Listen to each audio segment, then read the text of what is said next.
देखो, सबसे पहली बात, ये आपका एक नॉर्मल और ऑर्डिनरी जावास्क्रिप्ट कोर्स नहीं है, क्योंकि यहाँ पे मैं कुछ आपको पहली ही वीडियो से console.log और ये सब लिख के बताने वाला नहीं हूँ।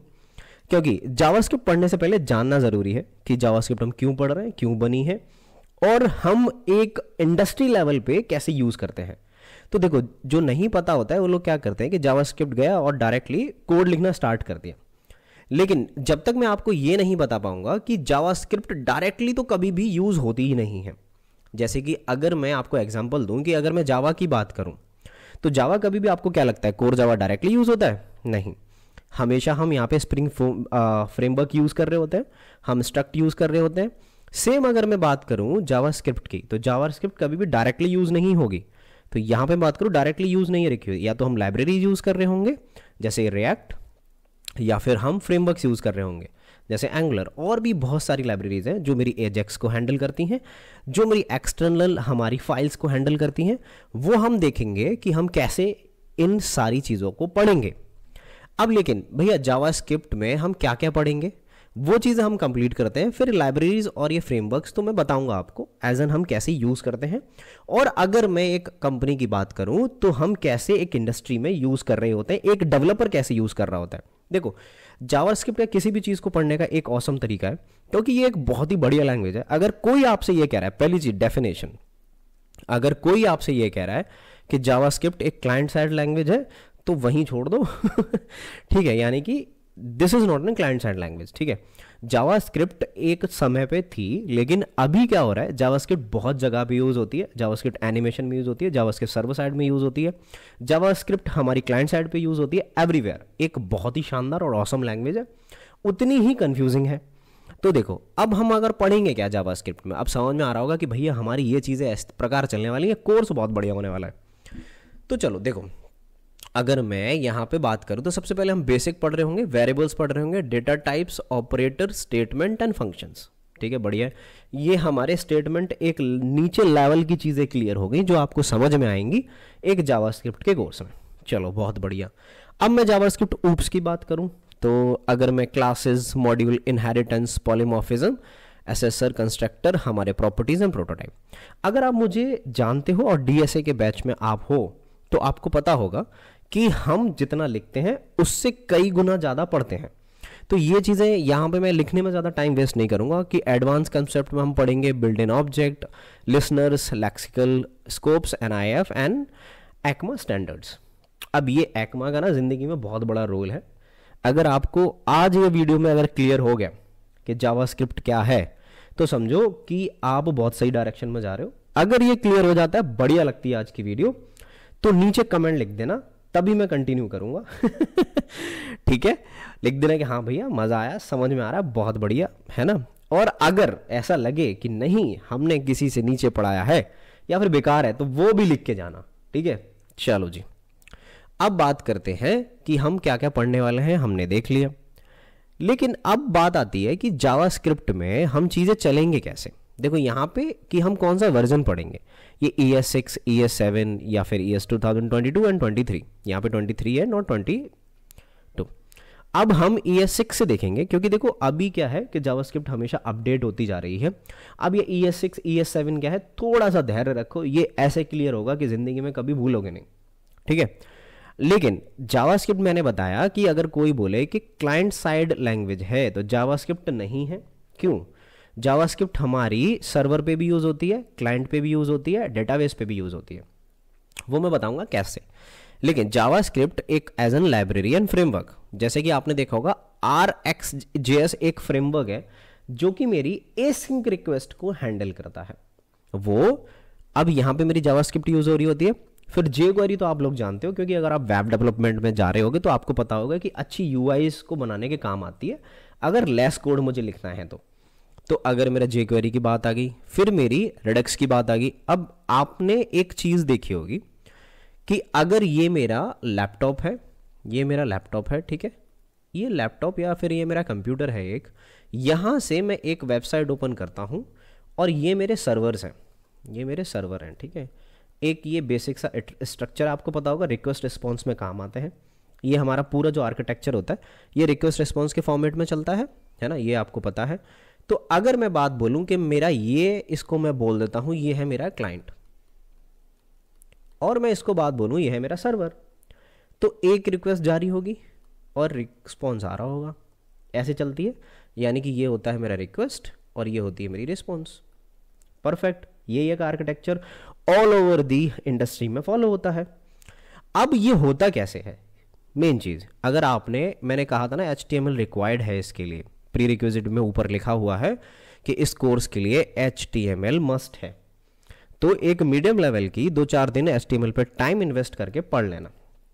तो HTML अगर आपने पढ़ी है तो आपको पता होगा कि प्रोटोकॉल्स क्या होती हैं, मतलब HTML किस पे काम करता है। अगर मैं प्रोटोकॉल की बात करूं तो ये क्या होती हैं, एक होती है मेरी HTTP और एक होती है मेरी HTTPS, जो कि सिक्योर होती है थोड़ी, जो कि हमारी बाय डिफ़ॉल्ट 22 पोर्ट पे होती है, बाय डिफ़ॉल्ट 80 पोर्ट पे होती है। अगर डेवऑप्स का थोड़ा सा कंसेप्ट पता है तो आपको पता होगा मैं क्या कह रहा हूँ।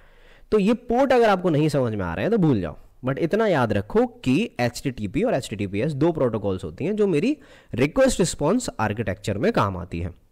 बढ़िया है, चलो जी। अब जो मेरी HTTP और HTTP प्रोटोकॉल्स होती हैं ये होती हैं मेरी स्टेटलेस। अब भैया स्टेटलेस का क्या मतलब है, ये पूछ सकते हो। तो देखो स्टेटलेस का मतलब है कि एक बंदा यहां से रिक्वेस्ट कर रहा है, एक बंदा यहां से रिक्वेस्ट कर रहा है किसी एक पेज का डेटा लेने के लिए, ठीक है। तो रिक्वेस्ट गई सर्वर के पास, रिस्पॉन्स आ गया, फिर ये अगली रिक्वेस्ट करेगा कि रिक्वेस्ट गई, रिस्पॉन्स आ गया। तो इसने जो डेटा मुझे इस रिक्वेस्ट में दिया होगा R1 में, वो R2 में मेरे सर्वर को नहीं पता। मतलब मेरी जो ये प्रोटोकॉल है ये कोई भी स्टेट स्टोर करके नहीं रखती है। दैट्स वाई जब हम एक एप्लीकेशन डिज़ाइन करते हैं तो हमें कभी कभार रिक्वायरमेंट होती है कि मैं स्टेट होल्ड करके रखूं, थोड़ा बहुत डेटा लेके रखूं, लेकिन ये तो प्रोटोकॉल जो हैं वो स्टेटलेस हैं। तो अब मैं कैसे रखूंगा ये सारी चीज़ों को, तो इन सारी चीज़ों को मैं ऐसे रखूंगा कि मेरा एक फ्रेमवर्क है रेडेक्स, ठीक है, ये मेरी स्टेट मैनेज करने के काम आता है। बात समझ में आ रही है। देखो जावास्क्रिप्ट बहुत तगड़ी चीज़ है, अगर एक बार समझ में आ गई तो ये आपका जीवन सरल कर देगी, अगर नहीं समझ में आई तो फिर स्ट्रगल कर देगी। चलो जी आगे देखते हैं। अब भैया वेब पैक क्या है, देखो ये चीज़ समझ में आ रही है तो इसको हटा देते हैं। अब वेब पैक समझाता हूँ मैं आपको। देखो जावास्क्रिप्ट बहुत जगह पे यूज़ होती है, इसी वजह से बहुत सारे लोगों को कॉम्प्लिकेटेड लगती है, लेकिन हम हमेशा धीमे धीमे करके एक एक स्टेप से देखेंगे। देखो वेब पैक क्या है, मान लो कि ये मेरा एक पेज है, इस पेज में मुझे ऑलरेडी मैं 20 CSS की रिक्वायरमेंट है मुझे। अब CSS कैसे लगाते हो, लिंक टैग का यूज़ करके, है ना, यहाँ पे लिख लेते हो और CSS अप्लाई हो जाती है। लेकिन अगर मुझे 50 CSS लगानी होंगी तो कैसे लगाओगे, लिंक का यूज़ कर करके। अगर मुझे रन टाइम पे लगानी होंगी और मुझे ऐसे लगाना है कि मुझे 100 लगानी है, मुझे 50 लगानी है, तो कैसे लगाऊंगा। It's not a good practice कि मैं बार बार लिंक लिंक लिंक लिंक लगाऊं, वो एक अच्छी प्रैक्टिस नहीं है। तो उसके लिए हमारे पास एक वेब पैक करके फ्रेमवर्क आता है, ठीक है। अब ये क्या करता है, ये एनवायरनमेंट क्रिएट करता है कि जो मेरी यहाँ पे CSS फाइल्स पड़ी होंगी उनको मेरे जो पेज में इंटीग्रेट कर देता है। ये एक एनवायरनमेंट प्रोवाइड करवाता है मैपिंग का। बात समझ में आ रही है कितना इंपॉर्टेंट फ्रेमवर्क है। तो अब समझ में आया होगा आपको कि जावास्क्रिप्ट का जादू क्या है, कि बहुत जगह पे बहुत सारे फ्रेमवर्क्स के साथ यूज़ होती है और इट्स वेरी वेरी गुड, ठीक है। अगर समझ में आता है तो वेरी गुड। देखो अगर मैं इसको तुम्हें यहाँ से लिखवा सकता हूँ 2 मिनट में, यहाँ से मैं कह दूंगा कि console.log पे जंप करते हैं, console.log पे जंप करते हैं और देख लेंगे कि भाई क्या मैंने लॉग लगाया और क्या आउटपुट आता है। मैंने आउटपुट दे दिया हेलो, हेलो वर्ड से 2 मिनट में स्टार्ट हो जाएंगे, but it's not a good practice, ठीक है। लेट्स फर्स्ट अंडरस्टैंड कि हम क्यों पढ़ रहे हैं और जावास्क्रिप्ट कितनी अच्छी लैंग्वेज है और ये हमारी कौन सी प्रॉब्लम सॉल्व करेगी। और अगर किसी ने पूछ लिया कि कौन सा वर्जन पढ़ रहे हो, कि ES6, अब ES6 क्या होता है पता है नहीं और पढ़ते जा रहे हैं, तो this is not a good, right. तो चलो अब देखो, लेकिन अगर अच्छा लग रहा है, समझ में आ रहा है तो लाइक ज़रूर कर देना। चलो देखो, अब जावास्क्रिप्ट प्लगइन्स भी होते हैं, जैसे कि मान लो कि मुझे कोई बारकोड चाहिए, ऐसे एक बार कोड होता है ना कि ऐसे ऐसे ऐसे फिर ऐसे ऐसे लिखा होता है, फिर उसके नीचे कुछ नंबर लिखा होता है A to Z 3 4 5। ये बार कोड कैसे बनते हैं? ये जावास्क्रिप्ट के प्लगइन्स होते हैं, ये जावास्क्रिप्ट के प्लगइन्स होते हैं। अब एक QR कोड भी होता है ना, जैसे सारे लोग तुम पेमेंट करते हो ना फ़ोन पे का, गूगल पे का यूज़ करके कि ऐसे QR कोड बन रहा है, यहाँ पे कुछ लिख रहा है, यहाँ पे कुछ ऐसे ऐसे, फिर यहाँ पे स्कैन करते हो तो उसके अकाउंट में पैसे चले जाते हैं। वो QR कोड कैसे बनते हैं? वो भी JS के प्लगइन्स होते हैं, वो भी JS के प्लगइन्स होते हैं। अब ये बनते कैसे हैं हमारे? ये बनते हैं हमारे SVG और कैनवस का यूज़ करके। कैनवस अगर HTML पढ़ा है तो पता होगा तुम्हें कैनवस क्या होता है ना। चलो, अब जावास्क्रिप्ट से आप कैसे कैसे प्रोजेक्ट बना सकते हो। देखो, अगर आप गए होगे जावास्क्रिप्ट पे, फ्लिपकार्ट से कभी शॉपिंग की है? हाँ, अभी जब बिग बिलियन सेल आई होगी तो दबा के किसी सब ने आईफोन खरीदे होंगे, है ना। नहीं भी खरीदे हैं तो फ्लिपकार्ट पे आप देखोगे कभी, ये अगर मेरा पेज है, ये मेरा पेज है, तो पेज के लेफ्ट में यहाँ पे फिल्टर लगे होते हैं कि यहाँ पे कलर सेलेक्ट कर लो, कलर सेलेक्ट कर लो, यहाँ पे ब्रांड सेलेक्ट कर लो। तो ये सब आप एक जावास्क्रिप्ट की हेल्प से इजीली कर सकते हो। अगर मैं बात करूँ कि वेदर एप्लीकेशन की, देखो, और अगर मैं डालूँ वेदर इन माय लोकेशन, तो ये आ रहा है। यहाँ पे अगर मैं वेदर विजिट की बात करूँ तो ये दिख रहा है कि 24 मैं जहाँ पे हूँ उत्तर प्रदेश में, यहाँ पे कितना टाइम हो रहा है, कितना क्या दिख रहा है, राइट। तो ये सारा मेरा क्या करता है? ये करता है मेरा जावास्क्रिप्ट। ओके, तो ये आप इजीली ड्रॉ कर सकते हो, मतलब बना सकते हो जावास्क्रिप्ट से। कैलकुलेटर होता है, तो कभी भी अगर ये खोल के देखा है कभी, यहाँ पे ग्रो SIP कैलकुलेटर, तो ये अगर SIP कैलकुलेटर ये देखा है कि अगर मैं इन टॉगल्स को इधर उधर कर दूंगा तो परसेंटेज इधर उधर होते हैं, इन्वेस्टमेंट को इधर उधर कर दूंगा तो इधर उधर होते हैं, मैं टाइम पीरियड को कर दूंगा तो टाइम पीरियड इधर उधर होता है, राइट। तो ये सारी चीज़ें मेरी कैसे होती हैं? जावास्क्रिप्ट से। तो बहुत इजी है, ये सारी चीज़ें हम देखेंगे कैसे बनाते हैं और देखेंगे इनके पीछे क्या क्या एल्गोरिदम्स हैं, ठीक है। अब सबसे पहले बात करते हैं जावास्क्रिप्ट है क्या। तो अगर किसी को डेफिनेशन बतानी हो तो देखो, ये ECMA डेफिनेशन है, ठीक है। इसकी ये डेफिनेशन है कैसे कि JS is a light weight. अब मैंने ये ECMA यहाँ पे क्यों लिखा है थोड़ी देर में बताते हैं, ठीक है। It is a JS light weight interpreted and just in time programming language. भैया आपने यहाँ पे दो टर्म्स यूज़ किए हैं। कौन से टर्म यूज़ किए हैं? दो। एक है मेरा इंटरप्रिटेटेड लैंग्वेज है और एक कंपाइल्ड लैंग्वेज है। और जावास्क्रिप्ट दोनों ही हैं। कैसे? देखो, हमारे पास दो टाइप की मैकेनिज़्म होती हैं जिनको मैं बोलता हूँ। एक होता है मेरा JIT और एक होता है मेरा AOT।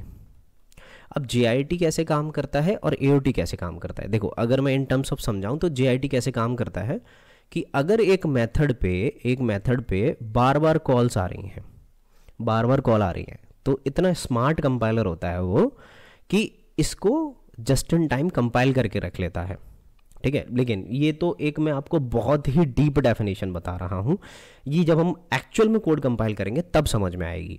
लेकिन अभी हम क्या करते हैं, जस्ट इन टाइम का मतलब समझो।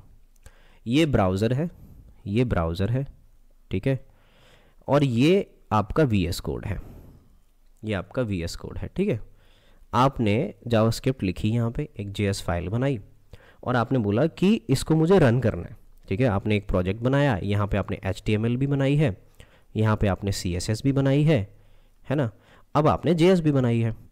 अब आपने रन किया, ओपन टू लाइव सर्वर किया या फिर जैसे आपने फोल्डर पे जाके रन कर दिया, तो ये जावास्क्रिप्ट आपके ब्राउज़र में लोड होगी।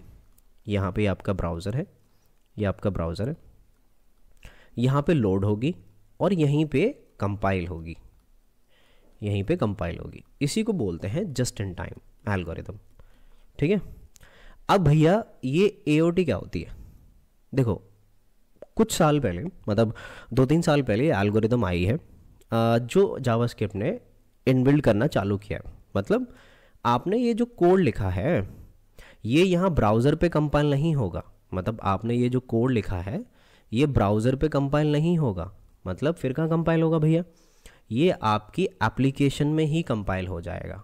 उसी को हम कहते हैं just ahead of time compile. तो यहाँ पे जा रहे हैं हम, एप्लीकेशन का लोड बचा रहे हैं। इस वजह से जावास्क्रिप्ट जो है वो लाइट वेट है। और लाइट वेट से क्या मतलब है?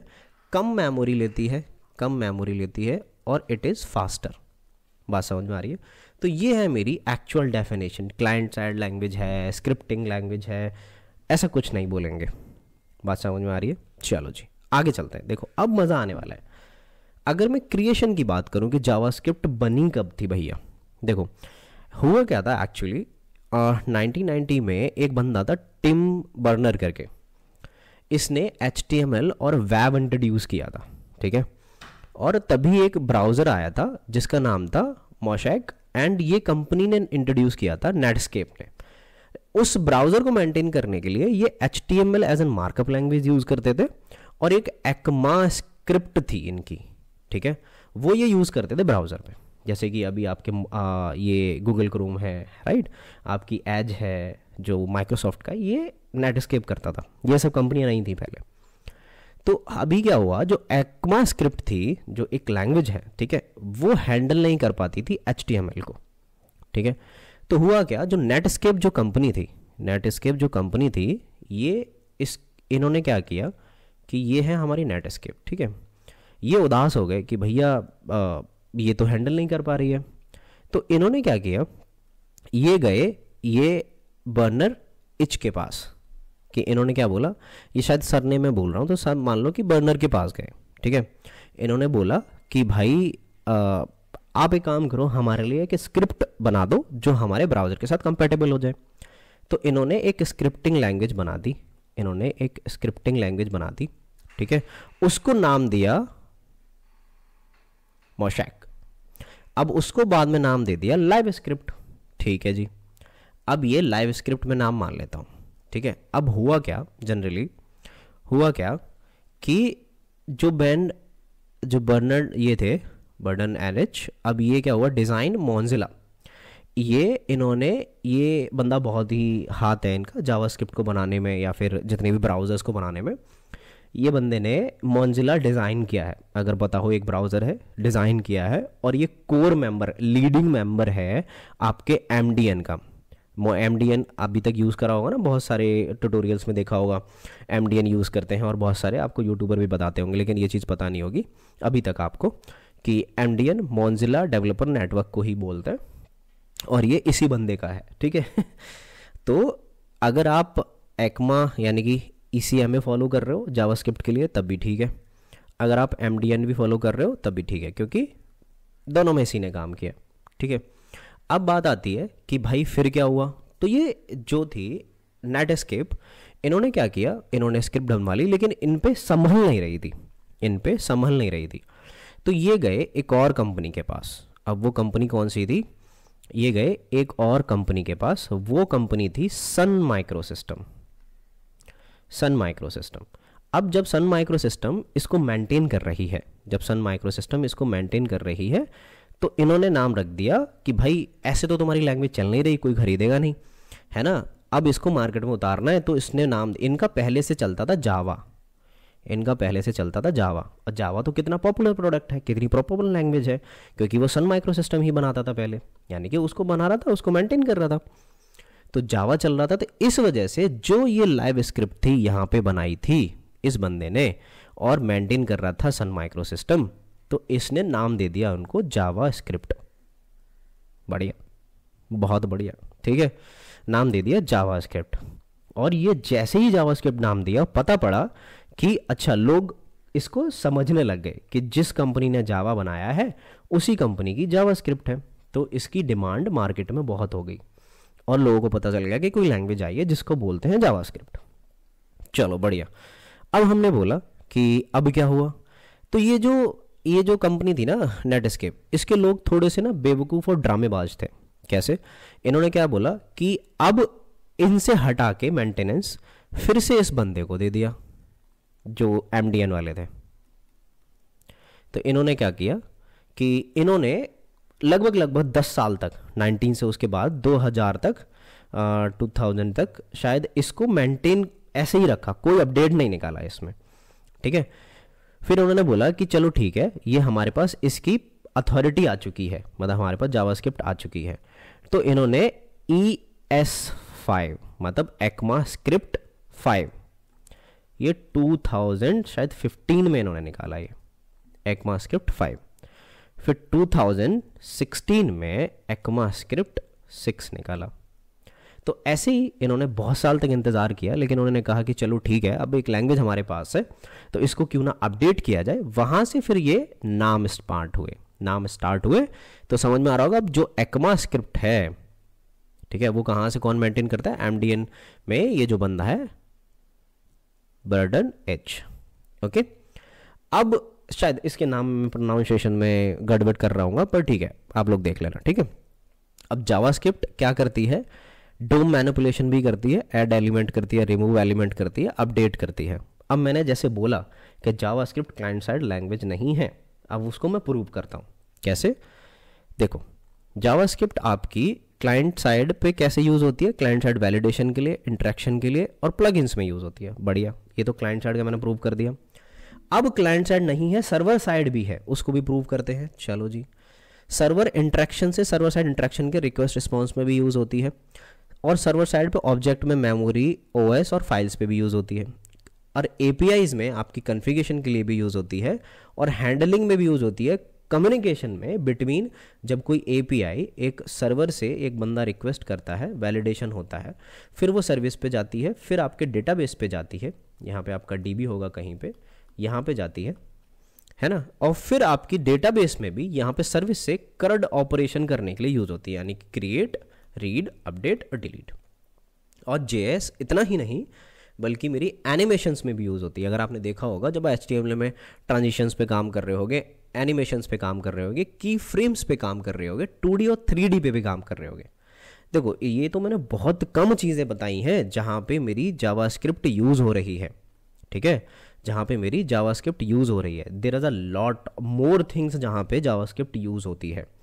तो अगर कोई बोले कि क्लाइंट साइड लैंग्वेज है, तो ये उसको बता देना कि भैया देख, हमने पढ़ा है, ये क्लाइंट साइड लैंग्वेज तो ना है, ठीक है। तो हमको पागल ना बना। चलो, तो आपने पढ़ लिया, अब पता चल गया कि ES5 क्या है, ES6 क्या है। आई थिंक ये अब तुम्हें पता चल रहा होगा, है ना। और जावास्क्रिप्ट कैसे यूज़ होती है, कहाँ यूज़ होती है और हम क्यों यूज़ करते हैं, ये पता चला होगा, है ना। तो ये क्लास अगर अच्छी लगी है तो लाइक कर दो और कर दो सब्सक्राइब। मैं मिलता हूँ आपसे अगले लेक्चर में। Till then take care, bye bye.